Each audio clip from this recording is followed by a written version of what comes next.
How hard was it for you to start opening up? Well, I mean, to a complete stranger initially. Exactly. I was going to say that. I mean, to obviously open up to a total stranger.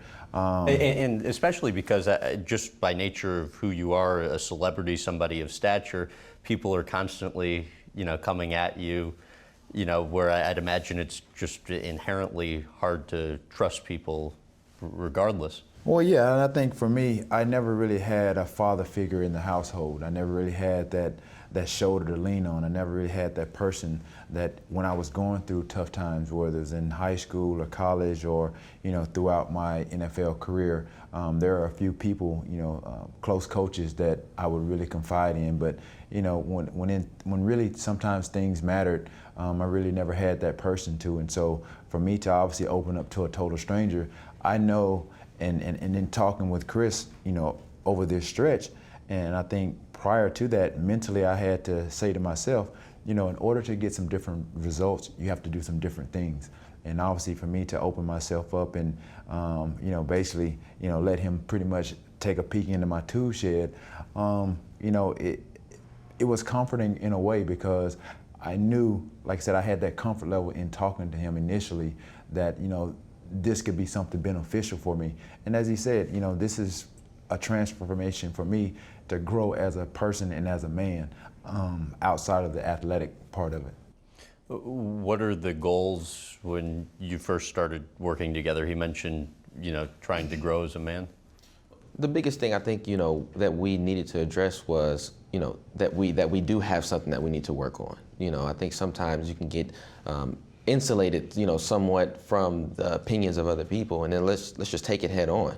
This is what we're dealing with, and how are we going to go about this, confidentially about getting this done. You have to trust me in this whole thing, so that whatever you're telling me, you have a freedom and a liberty just to get naked, just to be transparent, and that's where the true, gold is going to start, coming about. So we had, just different goals, whether it was addressing, maybe some of the on the field stuff. It was truly, saying, we have to start somewhere. We have to start somewhere. You don't know me from a can of paint, and I've seen you, but I don't know you. It's a difference between me knowing you and me really knowing you. And that bond, that relationship that we built, over time, it really is flourishing. That's why we're here today. And what are the steps that you guys took together to get on the path to achieving what you guys were working towards? I think it was really just conversing on the phone, and there were some intimate things that, obviously the world doesn't know that I've shared with him. And so, I mean, in order for me to grow as a person and really try to not really change, the past, but learn from the mistakes that I've made in the past. And maybe there's one or two things regrettably that I've done that I wish I could change. But me just really just wanted to be a better person. Obviously with me talking to Chris on a daily basis, we was really, I guess I'm sure he was trying to get to the root of really who I was outside of the world's the world's eyeballs. And so I think that's been very, very key. And it's been beneficial because I can tell that I've changed in a lot of ways, where it's mentally, spiritually, personally as a father, me being more involved with my kids. This guy here has been very, very helpful. I mean, there's been some tears shed. There's been some times I've had to pull over on the side of the road. Really? Yeah, 5-minute, 10-minute, I think, conversation may turn into a 45-minute to an hour conversation. So, again, there's been, some very interesting phone calls. How about an example, either of you care to share, of one of the more intense conversations the two of you have had? Well, I think with some of the things that I've exposed Chris to, I think he really had no idea about some of the things that I was going through. And again, it's been emotionally taxing. It's taken a toll, not only myself, but, my family as well. My mom, she's constantly, worrying and texting me, checking on me to see how I'm doing.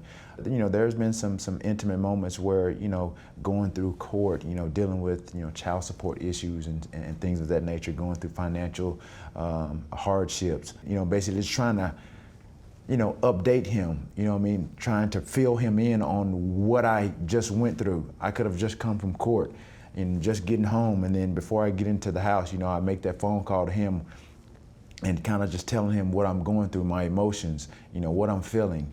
But just from the look on your face when you're speaking about him, he's grown into somebody that really means a lot to you. Absolutely. He's, like I said, I can't, express, obviously how much he's meant to me.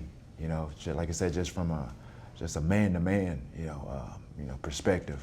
Because, like I said, I was lost, being T.O., being that star athlete. I've lost friends. My grandmother said back in the day, you can count the number of friends on one hand. Really didn't know exactly what that meant, but 20, 30 years later, I know exactly what it means.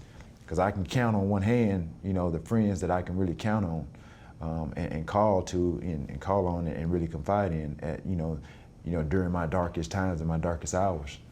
I guess one of the last questions I have for you, with your work together that you've done over the past couple of years, what's your goal as he moves forward? It's truly having a peace within himself that, regardless, when I take off the number 81 jersey, I'm still a great man, and allow other people to see that, and to really live in that, and to love yourself, in that place, and just have that amount of peace in whatever endeavor that he takes on. So I can't have any plans for him. His best plan is, we're all looking forward to him being in the Hall of Fame. That's a great opportunity for him, moving forward. But outside of that, it's really waking up every day, knowing that, Terrell Owens is a great man. That's the biggest thing I could ever contribute to him.